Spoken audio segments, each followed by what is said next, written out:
Fala pessoal, depois de 2 adiamentos você tem até o dia 2 de janeiro de 2021 para fazer o seu exame PMP antes da mudança e em função disso a gente tem visto um crescimento, um novo crescimento de pessoas interessadas em aproveitar esse tempo que falta aí para conseguir a sua aprovação e eu resolvi voltar a gravar vídeos curtos aqui dando dicas bem específicas, às vezes em relação à preparação, às vezes em relação a como lidar com o tipo de questão, com o tipo de conteúdo e hoje a gente vai começar essa série com a dica número 1 que tem a ver com um assunto que não para de cair, desde que o exame PMP existe, talvez até depois da mudança isso possa se modificar, mas até hoje ele é muito prevalente, muito frequente dentro das provas e uma prova disso é essa mensagem que eu recebi há 4 dias aí de uma aluna, ex-aluna agora, porque ela já passou, e aí entre outras coisas, esquece essa parte de calculadora, etc, ela estava falando que estava utilizando lá, falando um pouco sobre a prova feita em casa, mas o que eu queria mostrar para vocês era isso aqui, ó. Ela diz,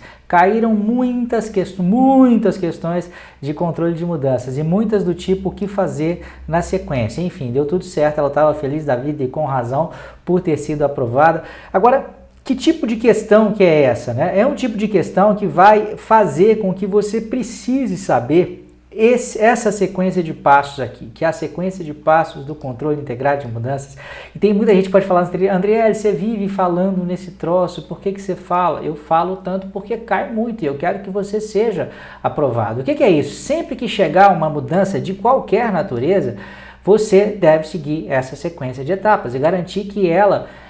Quer dizer, eu digo sempre, há pequenas exceções que eu não vou tratar aqui, mas de modo geral, sempre que uma mudança chega, você deve identificar essa mudança, depois avaliar o impacto dessa mudança em todas as variáveis do projeto, depois identificar a possibilidade de ação. Esse terceiro passo talvez seja o mais difícil de entender, mas eu já vou deixar claro para você. Vamos supor que a mudança seja de escopo, um acréscimo no escopo do seu projeto. E o usual, o normal seria você ter, de repente, um acréscimo de 1 mês de prazo aí no seu projeto, se você fosse trabalhar nas condições normais atuais da sua equipe. Mas, de repente, uma outra opção é, eventualmente, você gastar um pouquinho mais para ter a entrega num período de tempo um pouco mais curto. Então, talvez não naquele prazo planejado, mas não também com 1 mês de atraso. Então, você pode, eventualmente, trabalhar nas variáveis de projeto aí para fazer com que haja resultados diferentes, por isso que a gente fala em identificar outras possibilidades de ação. O quarto passo, obter aprovação interna, a sua equipe, gerentes internos, pessoas da alta direção interna, assumindo que seu projeto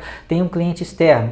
Caso ele tenha, a gente tem esse outro passo que é obter a aprovação externa do cliente e, por fim, atualizar a documentação e comunicar. Esse processo, tem gente que complica, que coloca um monte de passo, que fala, André, o seu processo tem muito pouco passo. Eu garanto, tem muitos anos, desde 2011, pelo menos só no online a gente tem aprovações semanais, tem sempre gente mandando mensagens como essa. Se você souber essa sequência de passos, ficar ligado, tenho certeza que isso vai te ajudar muito. Agora, como que isso pode aparecer na prova? E eu vou trazer para você aqui uma questão de lá dentro do meu preparatório para PMP, tá? Pra você ver que eu não estou amarrando informação mesmo. Aqui meus alunos VIP lá, isso aqui está dentro de uma aula que chama aula VIP.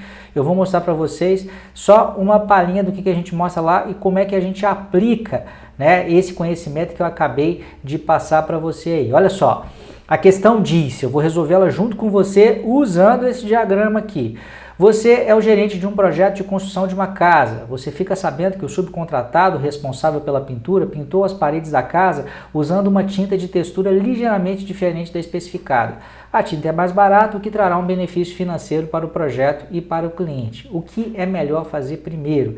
Identificar o impacto dessa atitude no projeto de modo geral, substituir o subcontratado, repassar a economia para o cliente, ordenar que o trabalho seja refeito com a tinta especificada. E o que acontece, gente? Muitas vezes a gente usa o processo de mudanças para avaliar se a gente deve ou não fazer uma mudança. Aqui a gente tem até uma situação um pouco diferente. A mudança já foi feita, a revelia. O ideal, o que estava combinado era usar uma determinada tinta e foi usada uma outra tinta, que é mais barata, com uma textura ligeiramente diferente daquilo que foi especificado. E o que acontece? Para resolver isso, o que eu tenho que fazer? Rodar o processo de mudanças. Então, dado que eu já identifiquei a mudança, o segundo passo é identificar a possibilidade de ação. Não, desculpa. é avaliar o impacto da mudança, né? Esqueçam que eu acabei de dizer, o segundo passo é avaliar o impacto da mudança.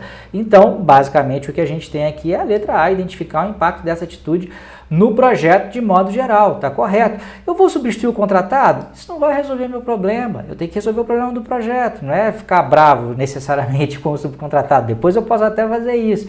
Eu tenho que repassar a economia para o cliente? Não sei, eu tenho que avaliar. Será que ele quer que se mantenha de fato essa tinta que não foi a combinada previamente? Eu tenho que ordenar que o trabalho seja refeito com a tinta especificada? Também não sei. De repente, refazer o trabalho vai fazer com que haja um atraso no projeto que o cliente não está disposto a tolerar. Então, até a correção do defeito, que a gente chama aí de reparo de defeito, tem que passar por esse processo, né, de controle integrado de mudanças que vocês acabaram de ver aqui. Essa é só uma das dicas, fique ligado, a gente vai estar postando outras aí no decorrer dos próximos dias e vamos junto, aproveite esse tempo aí para conseguir a sua aprovação. Até a próxima, tchau, tchau.